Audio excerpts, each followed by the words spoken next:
Muito bem-vindo a mais um vídeo no canal. Estamos já em contagem decrescente para o jogo do Porto com o Benfica, esse clássico no Dragão, onde vamos tentar ganhar a única equipa que ainda não ganhamos esta época, que está a ser uma época quase perfeita, um campeonato que só faltou ganhar o Benfica. A Taça de Portugal é um dos grandes objetivos deste Porto. Temos aqui várias notícias para analisar hoje. Temos a renovação do Farioli, uma grande notícia também. Temos várias novidades do mercado de transferência. Já vamos analisar tudo, mas primeiro pedir que deixes o like para dar uma força aqui ao canal. Já sabes que se deixares o like, o teu like é muito importante para que o vídeo chegue a mais gente e o vídeo tenha entregado para mais gente graças ao teu like. Portanto, não te esqueças de deixar o like, se puderes deixar já, ajuda bastante ao vídeo. Não te esqueças também de subscrever o canal se ainda não subscreveste. Estamos já quase a atingir a meta de 11 mil subscritores antes do clássico com o Benfica. Acredito que ainda é possível. Foi aqui um desafio aqui de um subscritor e parece que muita gente aderiu e estamos já próximos. Portanto, até se souberes de alguém que gosta deste tipo de conteúdo e que não conhece o canal, partilha também este canal com ele para ganharmos mais subscritores e aumentar esta família. E depois não te esqueças também de deixar a tua opinião, o teu comentário é sempre muito importante. Eu costumo dizer que os comentários são uma das partes mais importantes dos vídeos aqui do canal, porque são sempre grandes debates que se geram, muitas vezes até novidades, porque este vídeo muitas vezes é postado e depois há outras notícias que surgem, como ainda ontem a renovação de Farioli, foi depois de eu já ter postado o vídeo. E já havia muita gente a informar-me que o Farioli tinha renovado e, portanto, agradecer também a quem tem deixado comentário e convidar também que deixes a tua opinião, é sempre muito importante e já sabes que eu leio sempre os comentários todos. Começaria este vídeo então pela renovação do Farioli. É uma grande notícia, é realmente uma renovação, eu acho que é no timing certo, eu acho que as renovações devem ser feitas quando a equipa está em alta. Agora, também acho que há aqui outras motivações para esta renovação. Isto é uma mensagem clara para o Chelsea, para o Manchester United, para todos os tubarões que estão a cobiçar demasiado esta equipa. Muita gente atrás do treinador de Farioli. Sabemos que, ok, tudo bem que o Farioli disse que está de facto comprometido com o projeto e nada leva a querer que saia. No entanto, o Porto blindou-se aqui mais uma vez porque nunca se sabe. Em terra de milhões, onde os tubarões estão interessados num treinador, isto aconteceu ao Sporting época passada, perdeu o Ruben Amorim e portanto pode acontecer mais uma vez. O Farioli já tinha dito que não ia acontecer, mas acho que também tem a ver com isso, uma mensagem clara passada para o exterior. Há aqui mais aquelas cláusulas, como acontece com o Rodrigo Moura, uma cláusula que é mais alta enquanto está a decorrer a época e mais baixa, portanto ela passa para 20 milhões agora enquanto decorre a época e depois é de 15 milhões quando estiver no mercado de transferências, também para não fechar completamente a porta de saída ao treinador, não sabemos o amanhã, mas isto é um grande projeto. O presidente André Vilas-Boas ao renovar com o Farioli mostra que conta com este treinador, é o treinador dele, porque é até ao fim do mandato. E é um projeto que, a continuar assim, é inacreditável. O Porto tem renovado muito também, tem estado muito atento. O próprio Vilas-Boas até já começa a falar também do Frollo, falou numa entrevista a dizer que queria que o Frollo ficasse vários anos. Porque há muita gente de fora, muitos tubarões de olho nesta equipa do Porto, que realmente é uma equipa histórica, que bateu todos os recordes e todas as marcas na primeira volta. E por eles, esta equipa já estava toda desmantelada e o Porto já não tinha ninguém, nem treinador nem jogadores.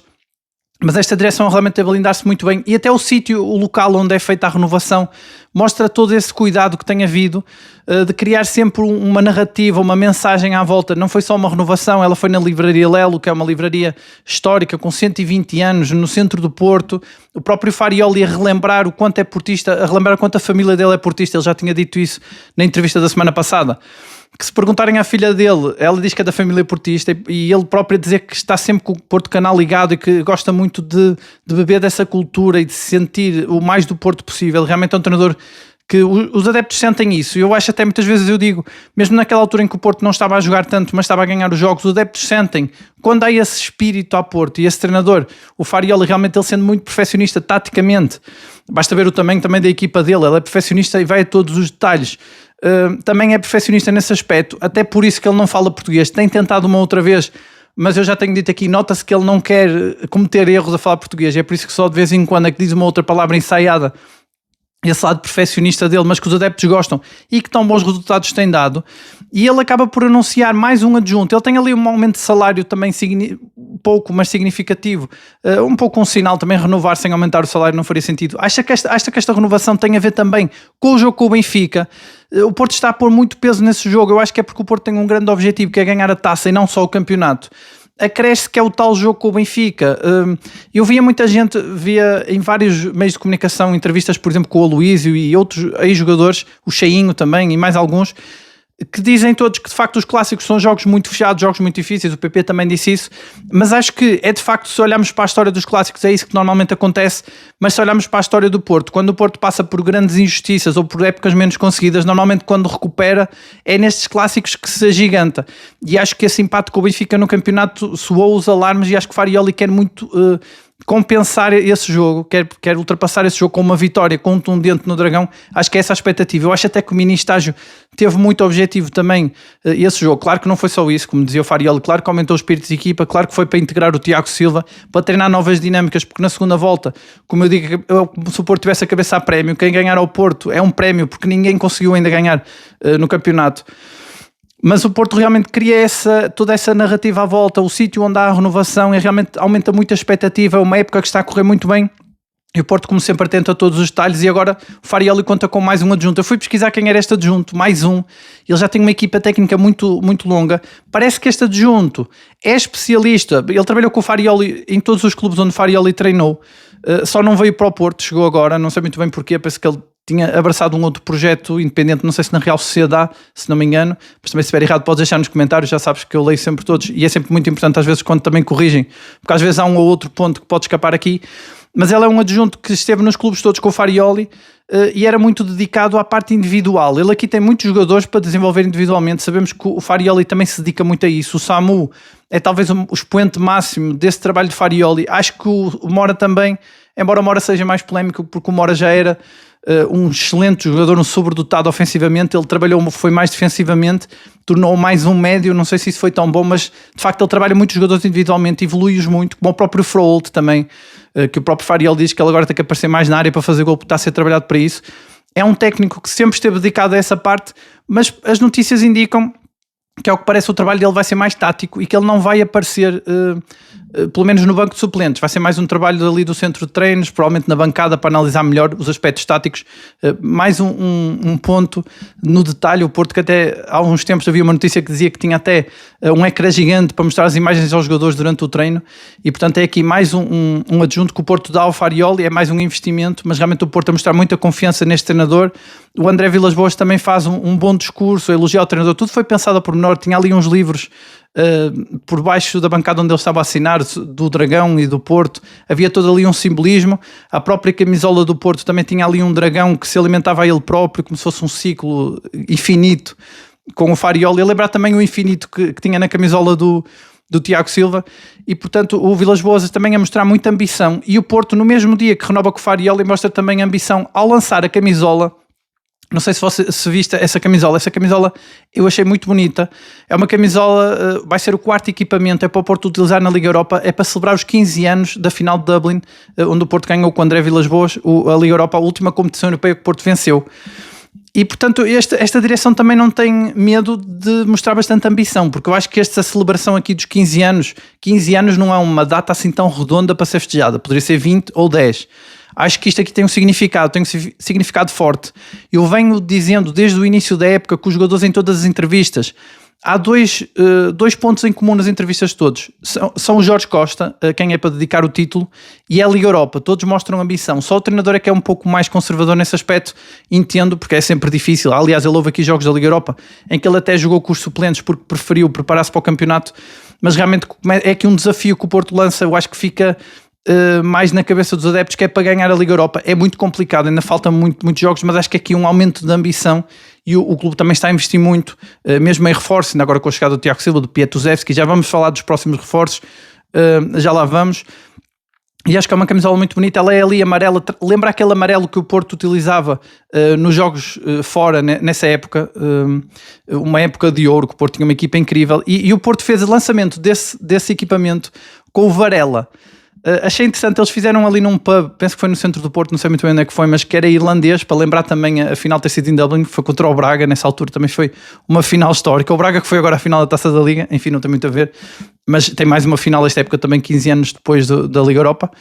E o Varela, eu estava a olhar para aquela equipa, a relembrar a equipa, e de facto o Varela, olhando para esta equipa do Porto atual, eu acho que é o PP, porque o Varela era aquele extremo que já estava no Porto há mais tempo, já vinha do tempo do José Ferreira, era um dos jogadores mais experientes que estava há mais tempo no Porto, era extremo também, trazia equilíbrios, mais equilíbrios. Os outros jogadores do ataque eram o Hulk, que era o jogador mais caro, mais forte fisicamente, mais explosivo, que seria o Samu, e o Falcão poderia ser o Borja Sainz. Claro que não tem muito a ver pelas posições, mas achei que o Varela encaixa aqui muito no perfil do PP, e esse extremo que dos 3 da frente pode ser o que dá menos nas vistas, às vezes chega a ser polémica a titularidade, mas é um jogador de quem o treinador não abdica.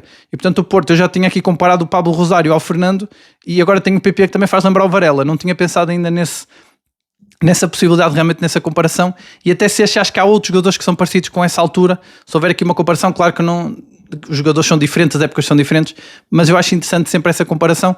Se achares que há mais algum, podes também deixar nos comentários. Já agora também se concordas com esta comparação entre o Varela e o PP, que são 2 extremos realmente que davam equilíbrio à equipa e que eram experientes e já vinham de épocas anteriores.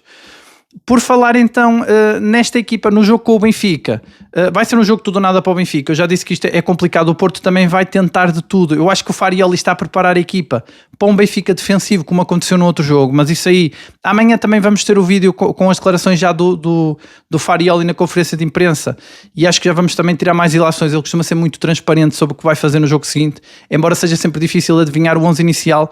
Acho que a única certeza que temos mesmo é que ele vai jogar com o Kiwior a lateral esquerdo. Acho que isso já é um facto consumado. E eu acho que o Farioli, é verdade, contra o Farense ele jogou com o Mora, com o Gabri Veiga, desculpem, a médio, mas eu acho que ele poderia lançar o Mora. Eu sei que ele vai lançar o William Gomes em princípio, olhando ao 11 do Farense, que seria o tal jogador mais livre, porque ele tendo 3 centrais de tanta qualidade atrás, Tiago Silva, Bednarek e Kiwior, ele seria um jogo para o Mora estar mais solto à frente. De qualquer forma, se jogar já com o William Gomes, ele não é muito fã de lançar os 2 desequilibradores ainda por cima num clássico, e ainda por cima em casa. Sabemos que em casa o Porto tenta sempre jogar com esse 11 mais sólido da confiança de Farioli, porque acredita que há mais espaço, e nos jogos fora com equipas mais pequenas é que ele costuma utilizar mais os desequilibradores. Mas de qualquer forma vai ser interessante entender qual vai ser o 11 que ele vai lançar. Tenho falado aqui muitas vezes que o Varela, se não jogar contra o Benfica, se jogar a Pablo Rosário, ele começa a ter ali o lugar de titular praticamente posto de parte. Ele está a ser treinado para jogar a 8, eu também disse isto ontem, e até na possibilidade do Porto não contratar um 8 e contratar o Zé Lucas, que pode ser o 6, que é que está aqui mais próximo.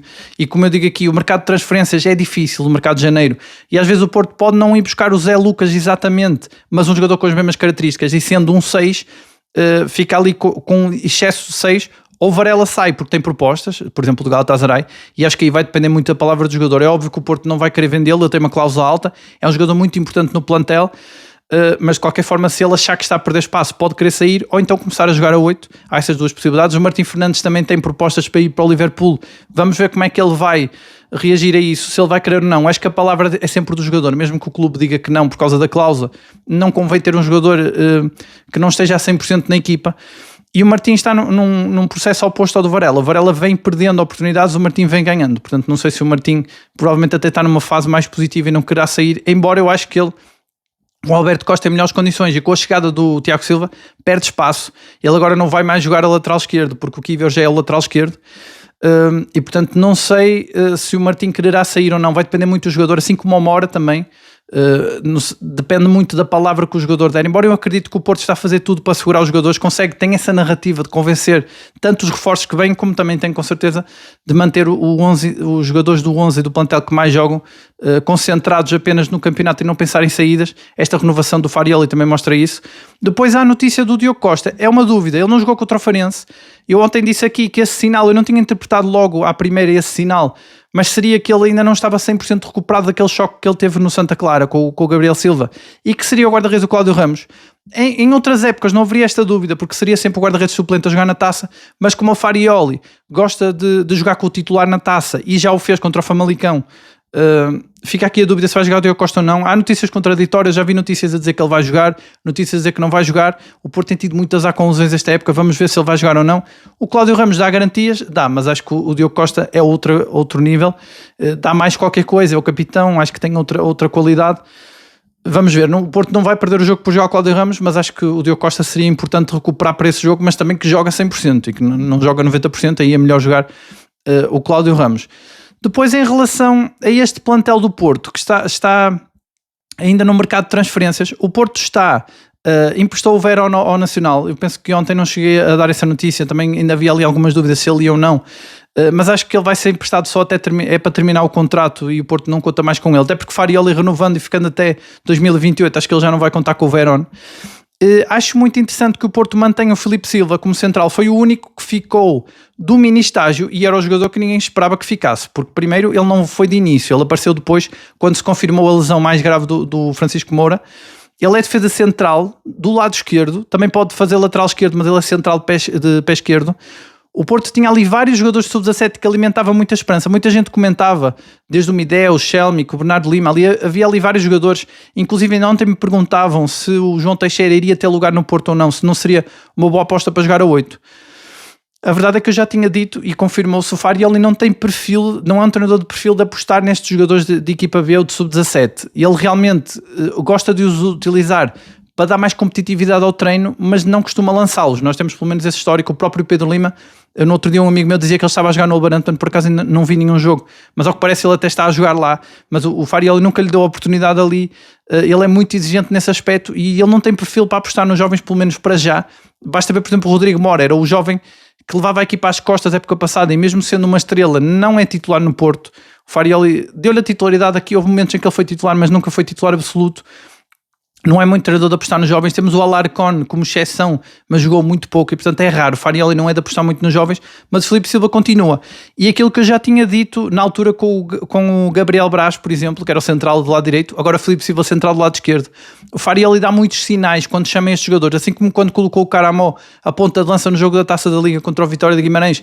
Ele dá estes sinais de jogadores que precisa e ele quer mesmo mais um central de pé esquerdo. É aqui que entra o Quinté do Tromsø, é a opção mais barata, o Porto parece que está mesmo interessado nele, é dos melhores centrais, dos mais promissores atualmente na Europa, e portanto acho que o Porto está mesmo interessado nele, deve ser mesmo verdade estas notícias.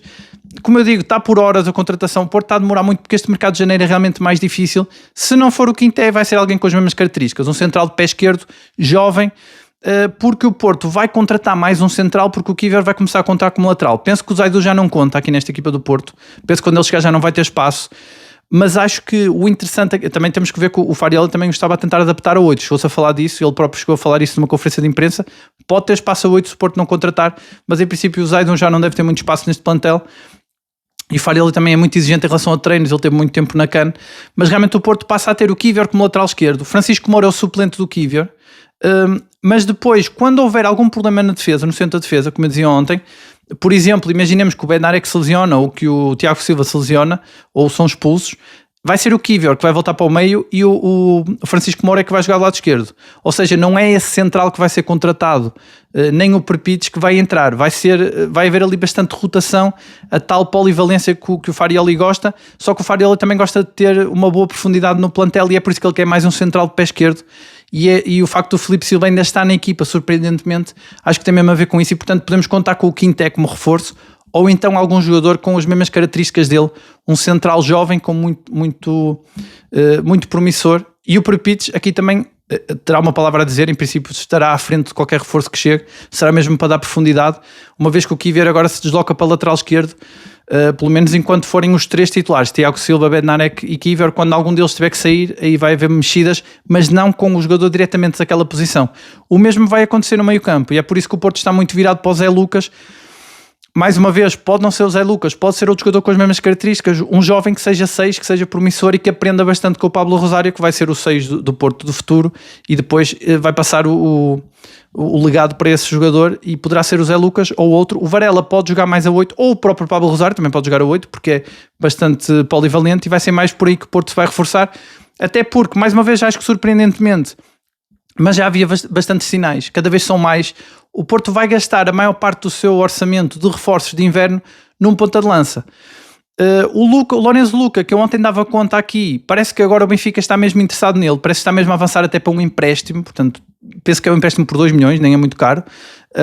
O Benfica parece que quer roubar os reforços todos ao Porto. Sempre que se aponta o reforço ao Porto, o Benfica ou o Sporting parece que estão sempre interessados neles. Foi o Luís Guilherme, foi o André Luís do Rio Ave, agora o Lorenzo Luca, o próprio Tiago Almada, que já chegamos aqui a falar também do Atlético de Madrid, também parece que está no radar do Benfica. E o Porto, pelas notícias de hoje, o ponta de lança que está próximo é outro que tem a mesma idade praticamente que o Lorenzo Luca, tem praticamente a mesma estatura. e é um jogador muito promissor brasileiro, que é o Lucas Barbosa, do Red Bull Bragantino. Eu estive a pesquisar, confesso que eu não sabia muito sobre o jogador, estive a pesquisar o valor de mercado dele, é de 4 milhões, é nisto que ele está avaliado, mas depois quando eu vejo as notícias é 20 milhões que é pedido pelo jogador. Ele também está a ser seguido por vários tubarões, é mais um jogador que o Porto precisa aqui de negociar, mas como eu tenho dito aqui, como já disse também neste vídeo, o mercado de transferências é complicado de janeiro, isto é a prova de como ele é complicado. O Porto tem já sondado vários avançados, e fica sempre uma negociação difícil. Há outros interessados, os clubes pedem mais dinheiro do que os jogadores valem e o Porto tem que negociar bem aqui, mas acho que o Lucas Barbosa é o jogador que está mais próximo de ser o ponta de lança que o Porto vai contratar. Tem essas características de chegar para jogar, de fazer pressão no Samu, de ser um jogador mais velho que o Samu, mas não tão experiente como o Luke de Jong. O Lourenço Luca vinha nas mesmas características. Chegou-se a falar também de outros jogadores mais velhos, mas agora parece que o Porto está mais virado para estes jogadores de 24, 25 anos, muito altos, e a estatura não é um pormenor, é porque o Farioli quer um jogador que seja como o De Jong, que traga as mesmas coisas que trazia o De Jong, e daí este Lucas Barbosa parece ser o jogador que está mais próximo do Porto contratar, mas o Porto tem que tentar baixar o valor, porque se ele vale 5 milhões e estão a pedir 20, o Porto tem que conseguir aqui qualquer coisa para também não pagar os 20, mas o Porto está realmente apostado em que o jogador mais caro deste mercado de janeiro vai ser o ponta de lança. Também o defesa central, o Tiago Silva, veio de graça.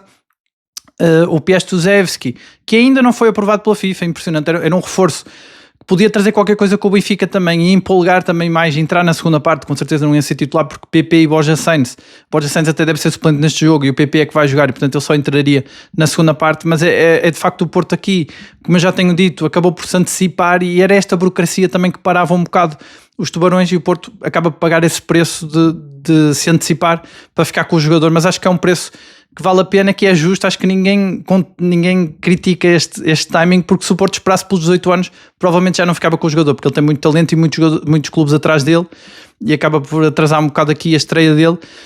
Mas o Porto deve jogar com o PP, o William Gomes. Estou aqui na dúvida, eu acho que o Porto devia jogar com o Mora, mas pode jogar com o Gabriel Veiga. Hoje vi uma estatística sobre o Benfica muito interessante. O Benfica é das equipas que mais sofre golos no final do jogo, e lembro-me sempre daquela jogada no jogo do Dragão em que o Rodrigo Mora mandava a bola à trave mesmo a acabar o jogo. Um Rodrigo Mora fresco a entrar nos últimos 30 minutos pode repetir a graça, vamos ver, mas vai ser um Porto diferente. Vamos também ter a oportunidade de ver melhores dinâmicas.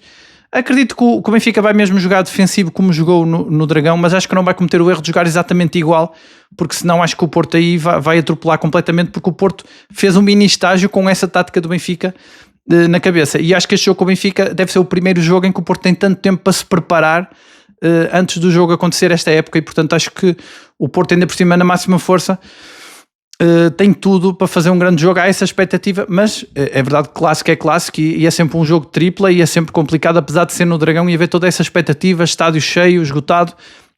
Não sei se o Lucas Barbosa ou o ponta de lança que aí vem será contratado antes do Clássico, pode ser depois, até porque há aqui um foco muito grande do Porto nesse jogo. A própria renovação do treinador tem a ver com isso, está tudo muito focado, e talvez o Porto não conseguiu todos os reforços que queria, fechados antes do mini estágio, e agora relaxa também um pouco, tem mais tempo também para negociar, porque estes valores estão inflacionados. Não sei como é que está a negociação com o Quinté, não sei como é que está com o Zé Lucas, mas esta aqui com o Lucas Barbosa, por exemplo, é um valor inflacionado. Depois é a dificuldade de negociar em janeiro, convencer os jogadores a vir. Mas há outros nomes, muita gente tem comentado, ainda ontem perguntavam se o Hulk pode ou não vir para o Porto. É uma possibilidade também, embora o Hulk seja extremo, também pode jogar a ponta de lança. O Hulk trazia mais coisa, era mais um elemento que trazia para o balneário a mística, era mais um treinador dentro de campo, e também em boa forma como o Tiago Silva para jogar. É possível ainda, o Hulk está indiferente com o clube onde está o Atlético Mineiro, não querem deixá-lo sair para o Fluminense, e depois pode haver a solução menos má, pode ser deixá-lo sair para o Porto só para não deixá-lo ir para o Fluminense e não dar o braço a torcer.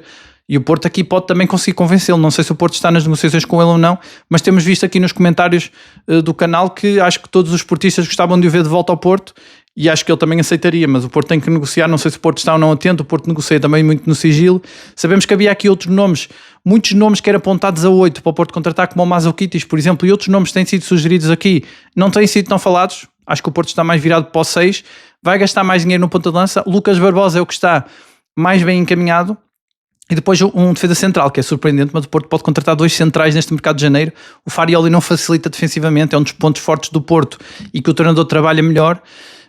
E portanto acho que foram grandes notícias que recebemos com a renovação de Farioli, mais um adjunto.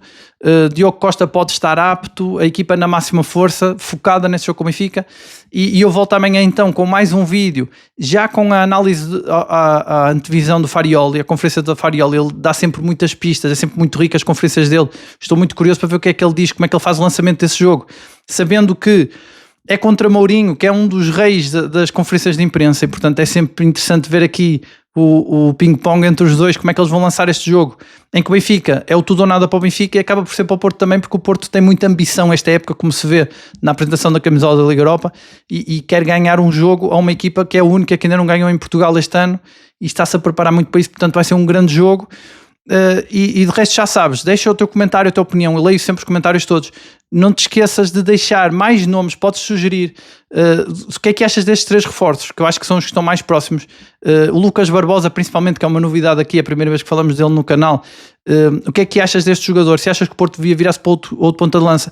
Havia alguém que ontem falava também do Cleiton, eu já tenho dito aqui que o Porto não vai muito para o mercado interno. Nós chegamos a falar do Guitane, e realmente o Porto parece que sondou, mas depois o Estoril pediu muito dinheiro, penso que foi 10 milhões e acaba por ser muito. O Porto não pagou isso pelo PS Zuzewski, portanto acho que também não vai pagar por um jogador do Estoril, sendo que este Porto não se vira tanto para o mercado interno. E o próprio Farioli não aposta tanto em jogadores das camadas jovens. São 2 características deste Porto, que não é uma crítica, são características, está a correr muito bem, a equipa está muito forte. Mas deixem então as tuas sugestões, quem é que o Porto deve reforçar, se houver mais alguma notícia, ou até alguma confirmação que pode haver a qualquer hora, porque o mercado está muito ativo e o Porto está realmente no mercado de transferências. Deixa nos comentários, é sempre muito importante os debates que se geram e as notícias que às vezes nos trazem lá, porque o vídeo é gravado e depois as notícias podem surgir depois, enquanto estás a ver o vídeo pode já haver mais novidades.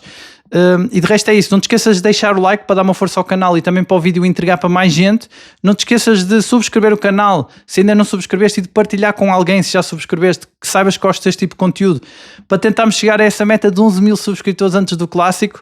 E de resto é isso, eu volto amanhã, um abraço e até amanhã.